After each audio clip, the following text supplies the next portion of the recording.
ಕೃಷಿ ಸಖಿ ಅಂತಂದ್ರೆ ಗೌರ್ಮೆಂಟ್ ಇಂದ, ಕೃಷಿ ಇಲಾಖೆಗಳಿಗೆ ಗೌರ್ಮೆಂಟ್ ಇಂದ ಬರೋ ಸೌಲಭ್ಯಗಳನ್ನ ರೈತರಿಗೆ ಮತ್ತೆ ಸ್ವಸಹಾಯ ಸಂಘಗಳ ಮಹಿಳೆಯರಿಗೆ ತಿಳಿಸೋಂತ ಕೆಲಸ, ಏನಾದ್ರೂ ಅನುದಾನಗಳು ಬಂದ್ರೆ ಅದನ್ನ ಹೇಳಂತ ಕೆಲಸನ ಮಾಡಕ್ಕೆ ನಮ್ಗೆ ನೇಮಿಸಿದ್ದಾರೆ. ಇವಾಗ ಕೃಷಿ ಇಲಾಖೆ ಜೆಟ್ ಪೈಪ್ಗಳಿಗೆ ಅರ್ಜಿ ತಗೊಂತಿದ್ದಾರೆ. ಹೋದ ವರ್ಷ ಎಲ್ಲ 4,500 ಇತ್ತು, ಈ ವರ್ಷ ಕಡಿಮೆ ಇದೆ. ಜೆಟ್ ಪೈಪ್ಗಳಿಗೆ ಅದೇ 30 ಪೈಪು 6 ಜೆಟ್ ಕೊಡ್ತಾರೆ. ಅದಕ್ಕೆ 2,660 ರೂಪಾಯಿ ಕಟ್ಟಿಸ್ಕೊಳ್ತಾರೆ. RTGS ಮಾಡಬೇಕು.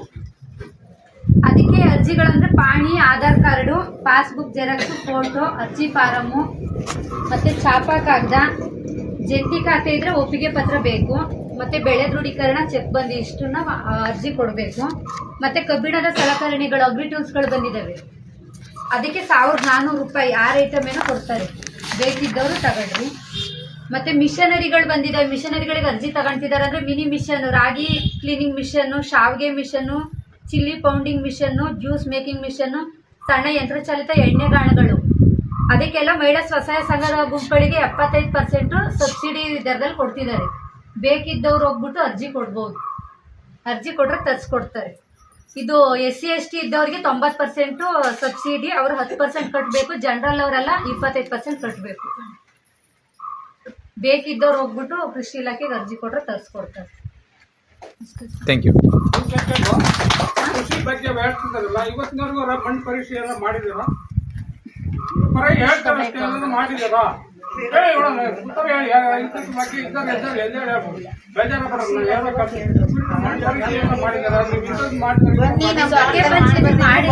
ಕೇಳಿದ್ವಿ, ಸಖಿ ಪಂಚಾಯತಿ ಮಣ್ಣು ಪರೀಕ್ಷೆ ಆಗಿಲ್ಲ. ಅದನ್ನ ಹೋಗ್ಬಿಟ್ಟು ಕೃಷಿ ಇಲಾಖೆ ರೈತರುಗಳು ಕೇಳಬೇಕು.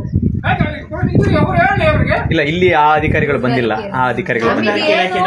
ಇದು ತೋಟಗಾರಿಕೆ ಇಲಾಖೆ. ಅದನ್ನ ಏನಾದ್ರು ಬಂದಿರ್ತಾವ, ಅದನ್ನ ಹೇಳ್ತೀವಿ ಅಷ್ಟೇ. ಕೃಷಿ ಸಖಿ ನಮ್ದು ಅಷ್ಟೇ ಕೆಲಸ. ನೀವು ಬೇಕಿದ್ರೆ ಹೋಗ್ಬಿಟ್ಟು. Okay okay madam, thank you. ಈಗ ಮಣ್ಣು ಪರೀಕ್ಷೆ ನೀವು ಕೇಳಿದ್ರಲ್ವಾ, ಅದು ಒಳ್ಳೇದೇ.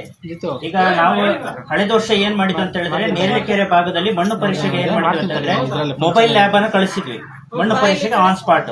ನಿಮ್ ಪರಿಚಯ ಮಾಡ್ಕೊಡಿ. ಕಾನೂನು ಪ್ರಕಾರ ಫಸ್ಟ್ ಪರಿಚಯ ನನ್ನ ಹೆಸರು ರೂಪ ಅಂತ, LCRP ಅಂದ್ರೆ ಸಂಜೀವಿನಿ ಒಕ್ಕೂಟದಲ್ಲಿ LCRP ಆಗಿ ಕೆಲಸ ಮಾಡ್ತೀನಿ. ಈಗ ಹೆಣ್ಣು ಮಕ್ಕಳಿಗೆ 18 ವರ್ಷದ ಒಳಗಿರೋ ಮಕ್ಕಳಿಗೆ ಬಾಲ್ಯ ವಿವಾಹ ಕಾನೂನು ಬಾಹಿರ ಅಪರಾಧ. ಇದನ್ನ ತಡೆಗಟ್ಟಕ್ಕೆ ಲಿಂಗತ್ವ ಆಧಾರಿತ ದೌರ್ಜನ್ಯದ ವಿರುದ್ಧ ಅಭಿಯಾನ ಅಂದ್ರೆ ಹೆಣ್ಮಕ್ಳು 18 ವರ್ಷದ ಒಳಗಿನ ಮಕ್ಕಳನ್ನ ಯಾವುದೇ ಕಾರಣಕ್ಕೂ ಮದುವೆ ಮಾಡಕ್ಕೆ ಅವಕಾಶ ಮಾಡ್ಕೊಡ್ಬಾರ್ದು. ಆತರ ಏನಾರ ಮಾಡ್ಕೊಟ್ಟಿದ್ರೆ ಕಾನೂನಿಗೆ ಅದನ್ನ ತಿಳಿಸ್ಬೇಕು. ಇದಕ್ಕೆ ನಂಬರ್ ಇರುತ್ತೆ, ಆ ನಂಬರ್ಗೆ 1098ಗೆ ಫೋನ್ ಮಾಡಿ. ಮಕ್ಕಳ ಕಲ್ಯಾಣ ಇಲಾಖೆ, ಮತ್ತೆ 112, ಆಮೇಲೆ ಈಗ ಹತ್ರದ ಪೊಲೀಸ್ ಸ್ಟೇಷನ್ಗೂ ಫೋನ್ ಮಾಡಿ ಹೇಳ್ಬೋದು.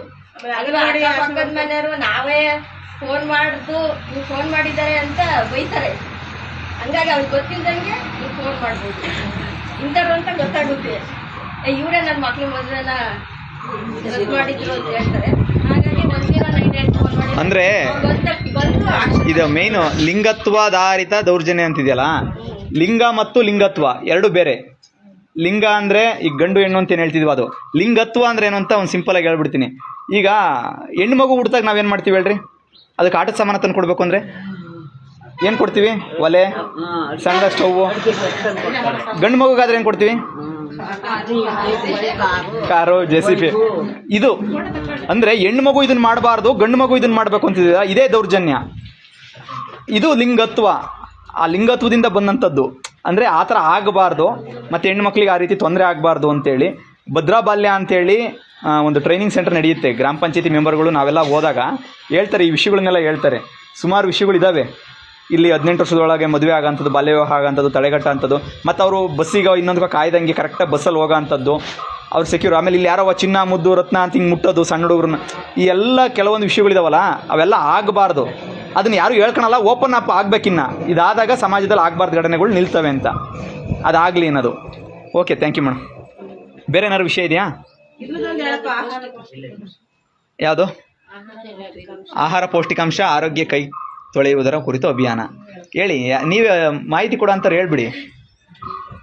ಇಲ್ಲಿ ಕೌಶಲ್ಯ ಅಭಿವೃದ್ಧಿ ಅಂತ ಹೇಳಿದ್ರಲ್ಲ ಅವರು. ಆ್ಯಕ್ಚುಲಿ ಇಲ್ಲಿ ಒಂದು ಟೀಮ್ ಇದೆ ಅಲ್ವಾ ನಿಮ್ಮದು? ನಿಮ್ಮ ಸಂಘದ ಹೆಸರೇನು? ನಮ್ಮ ಸಂಘದ ಹೆಸರು ವರಲಕ್ಷ್ಮಿ. ಏನೇನು ಮಾಡ್ತಿದ್ದೀರಾ ನೀವು? ಆ್ಯಕ್ಚುಲಿ ಇವ್ರ ಸಂಘದಲ್ಲಿ ಏನೇನಿದೆ ಅಂತ ಹೇಳ್ಬಿಟ್ರಿ, ಏನೇನು ಪ್ರಾಡಕ್ಟ್ ಮಾಡ್ತಾ ಇದ್ದೀರಾ? ಈಗ ನಮ್ಮೂರಲ್ಲಿ ಸಖ್ಯಲ್ಲಿ ಹ್ಞೂ ಒಂದ್ ಸಂಘಕ್ಕೆ ನಾವು ವಿಸಿಟ್ ಮಾಡಕ್ ಹೋಗ್ತೀವಿ, ಮಾಹಿತಿ ಕೊಡ್ಬೇಕು ಅಂತ ಹೋಗ್ತೀವಿ. ಬಟ್ ಯಾರು ಹೆಂಗಸರು ಬರೋದೇ ಇಲ್ಲ. ಬರೀ ಅಂದ್ರೆ ಅವ್ರು ಸೈನ್ ಮಾಡ್ತಾರೆ. ಆಮೇಲೆ ಓಕೆ, ಸಂಘ ಅಂತ ಮಾಡಿದಿರಲ್ಲ, ನಿಮಗೆ ಸಂಘದ ಕಡೆಯಿಂದ ಏನೇನೆಲ್ಲ ಸಿಗ್ತಾ ಇದೆ ಮಹಿಳೆಯರಿಗೆ ಹೇಳ್ರಿ, ಅದು ಗೊತ್ತಾದ್ರೆ ತಾನೆ ಅವ್ರಿಗೂ ಗೊತ್ತಾಗ. ಸಂಘದ ಕಡೆಯಿಂದ ನಮ್ಮ ಸಂಜೀವಿನಿ ಒಕ್ಕೂಟದಿಂದ ಸಂಜೀವಿನಿ ಒಕ್ಕೂಟ, ಹೇಳ್ರಿ. ಅದು ಸಾಲ ಕೊಡ್ತೀವಿ. ಈ ಸಾಲ ಅಂದ್ರೆ ಏನಕ್ಕೆ ಕೊಡ್ತೀರಾ? ಏನು ಟಿವಿ ತರಕ, ಫ್ರಿಡ್ಜ್ ತರಕ, ಏನಕ್ಕೆ? ಅಲ್ಲ ಅದಕ್ಕಲ್ಲ, ಅವ್ರು ಏನಾದ್ರು ಎಲ್ಲ ಹೇಳ್ರಿ. ಮಹಿಳೆಯರ ಸಬಲೀಕರಣ ಒಂದಕ್ಕೋಸ್ಕರ ನಾವು ಈ ಒಕ್ಕೂಟವನ್ನ ಸಂಜೀವಿನಿ ಒಕ್ಕೂಟ ಅದನ್ನ ನೋಡ್ರಿ, ಇವ್ರು ಆಕ್ಚುಲಿ ಈಗ ಬನ್ನಿ ಹೈನುಗಾರಿಕೆಗೆ, ಹಾ. ವ್ಯಾಪಾರಕ್ಕೆ, ಹಾ, ಕೃಷಿಗೆ ಆಕ್ಚುಲಿ ಇಲ್ಲಿ ಈಗ ನಿಮ್ಮ ಒಕ್ಕೂಟದಲ್ಲಿ ಒಂದು ಪ್ರಾಡಕ್ಟ್ ಮಾಡಿದಿರಲ್ವಾ? ಏನ್ ಮಾಡಿದಿರಾ? ಈಗ ಮನೇಲೆ ಸೋಪ್ ಸೋಪ್ ಆಯಿಲ್ ತಯಾರು ಮಾಡಿದಿರಲ್ಲ, ಮನೇಲೆ ತಯಾರಿಸಿದೆ, ಅದನ್ನ ಮಾರ್ಕೆಟಿಂಗ್ ಆಗ್ತಾ ಇದೆಯಾ? ಆಗ್ತಾ ಇದೆ. ಅಂದ್ರೆ ಇಲ್ಲಿ ತಗೊಳ್ಳೋರು ಮಾರ್ಕೆಟಿಂಗ್ ತಗೊಳ್ಳೋದು ಕಮ್ಮಿ ಮಾಡ್ತಿದಾರೆ ಅಷ್ಟೇ. ಜನಗಳು ಇವರೇ ತಗೋಬೇಕು, ಅದನ್ನ ತಗೋತಾ ಇಲ್ಲ. ಅಂದ್ರೆ ನಮ್ಮ ಮನೆಯಲ್ಲಿರೋ ಹೆಣ್ಣು ಮಗಳೇ ಇದನ್ನ ತಯಾರು ಮಾಡ್ತಾ ಇರೋದು, ನಮ್ಮೂರಿಂದ ನಾವೇ ಖರೀದಿ ಮಾಡ್ಬಿಡೋಣ, ಅವ್ರಿಗೊಂದು ಉದ್ಯೋಗ ಆಗುತ್ತೆ. ಆಗಲ್ವಾ? ಅಣಬೆ ಕೃಷಿ ಮಾಡ್ಬೋದು ಅಥವಾ ಇನ್ನೇನೋ ಒಂದು ಮಾಡ್ಬೋದು, ಅದನ್ನ ಇಲ್ಲೇ ಮಾರಾಟ ಮಾಡ್ಬೋದು.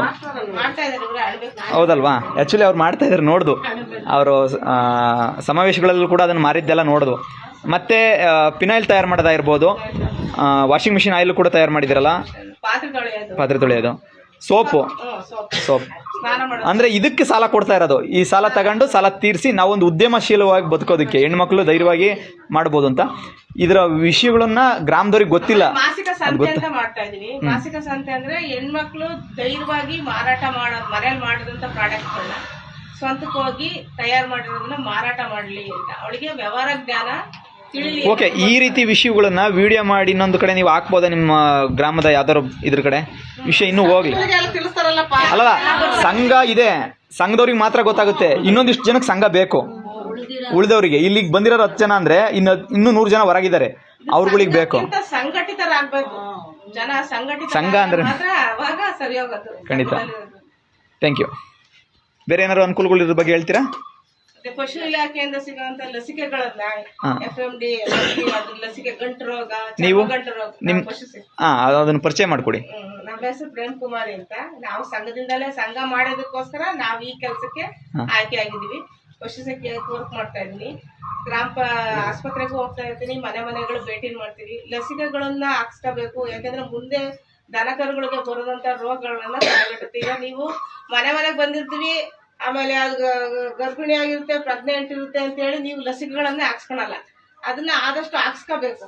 3 ತಿಂಗಳ ಒಳಗಿರ್ತಂತ ಲಸಿಕೆ ಹಾಕ್ಸಿದ್ರೆ ಮುಂದೆ ರೋಗ ಬರೋದನ್ನ ತಡೆಗಟ್ಟುತ್ತೆ. ಆಮೇಲೆ ಏನಾರು 6 ತಿಂಗಳು ಮೇಗಳಂತ ದನ ಕರು ಕುರಿ ಅಂತವೇನಾದ್ರು ಸತ್ತೋದ್ರೆ ಅವಕ್ಕೆ 6 ತಿಂಗಳ ಮೇಲೆ ಅಂತಂದ್ರೆ 6 ತಿಂಗಳ ಮೇಲೆ ಅಂತವಕ್ಕೆ ಸಣ್ಣ ಅಂತ ಹಸುಗಳಿಗೆಲ್ಲ 7,000 ರೂಪಾಯಿ ಸಹಾಯಧನ ಸಿಗುತ್ತೆ ಸರ್ಕಾರದಿಂದ, ಇನ್ಸೂರೆನ್ಸ್. ಅದ್ರ ಮೇಲ್ಪಟ್ಟವಕ್ಕೆ 15,000 ರೂಪಾಯಿ ಸಿಗುತ್ತೆ. ಅದನ್ನ ಡಾಕ್ಟರ್ ಕರೆಸಿ ಪೋಸ್ಟ್ಮಾರ್ಟಮ್ ಮಾಡಿಸಿ ಅದನ್ನ ಮಾಡಿಸ್ಕೊಂಡ್ರೆ ನಿಮಗೆ ಅಮೌಂಟ್ ಬರುತ್ತೆ. ಅಂದ್ರೆ ಅದು ಪ್ರೊಸೀಜರ್ ಪ್ರಕಾರ ಬರುತ್ತೆ. ನಾವ್ ಈಗ ತೀರೋಗೈತೆ, ನಮ್ ದುಡ್ಡು ಬಂದಿಲ್ಲ ಅಂದ್ರೆ ಅದು ಸರ್ಕಾರಕ್ಕೆ ಹೋಗ್ಬೇಕು. ಸರ್ಕಾರದಿಂದ ಹೋದಷ್ಟು ಯಾರ್ಯಾರು ಫಸ್ಟ್ ಬಂದಿರ್ತಾ ಅವ್ರವ್ರಿಗೆ ಫಸ್ಟ್ ಆದ್ಯತೆ ಬರುತ್ತೆ, ಅಮೌಂಟ್ ಬರುತ್ತೆ. ಆಮೇಲೆ ಬರುತ್ತೆ ಇನ್ಸೂರೆನ್ಸ್ ಮಾಡಿಸ್ಕೊಂಡ್ರೆ. ಅದಕ್ಕೆ ಅಮೌಂಟ್ ಏನ್ ಕಟ್ಟಂಗಿಲ್ಲ. ನೀವು ಇನ್ಸೂರೆನ್ಸ್ ಮಾಡ್ಸಕ್ ಅಮೌಂಟ್ ಕಟ್ಟಂಗಿಲ್ಲ. ದನ ಕರು ಎಲ್ಲಾರು ಓದ್ತಾವ ಮೇಯ್ತಾವ, ಹಾವು ಕಡ್ಡು ಏನಾರು ಹಾಕಿ ಸತ್ತೋದ್ರೆ ಡಾಕ್ಟರ್ಗಷ್ಟೇ ಪೋಸ್ಟ್ಮಾರ್ಟಮ್ ಮಾಡಿಸ್ಬೇಕು. ಅವರು ಹಸು ಇದ್ದಂಕಲೇ ಮಾಡಿಸ್ಬೇಕು. ಅಲ್ಲ, ನಮ್ ಜನ ಎಷ್ಟು ಜನಕ್ಕೆ ಸಂಬಳ ಕೊಡ್ತಾರೆ ಅಂತ ಹಂಗಾರೆ ಅಲ್ವಾ? ಎಷ್ಟು ದುಡ್ಡಿದೆ ನಮ್ದು, ಆದ್ರೆ ನಮಗೆ ಉಪಯೋಗ ಆಗ್ಬೇಕಷ್ಟೇ. ಮಣ್ಣು ಮುಚ್ಚಿದ ತಕ್ಷಣ ಮಾಡಂಗಿಲ್ಲ. ಡಾಕ್ಟರ್ ಕರೆಸಿ ಪೋಸ್ಟ್ಮಾರ್ಟಮ್ ಮಾಡಿದ್ಮೇಲೆ ಅವ್ರು ಏನೇನು ಪ್ರೊಸೀಜರ್ ಹೇಳ್ತಾರೆ ಅದನ್ನೆಲ್ಲ ಅವ್ರಿಗೆ ಮಾಹಿತಿ ಕೊಟ್ಟ ಮೇಲೆ ಅದು ನಿಮಗೆ ಆಳ ತಲುಪುತ್ತೆ. Okay okay. ಸಣ್ಣ ಹಸುಗಳಿಗೆ, ದೊಡ್ಡವಕ್ಕೆಲ್ಲ 15,000. ಏನಾದ್ರು ಡೌಟ್ ಇದಾವಾ? Okay, thank you.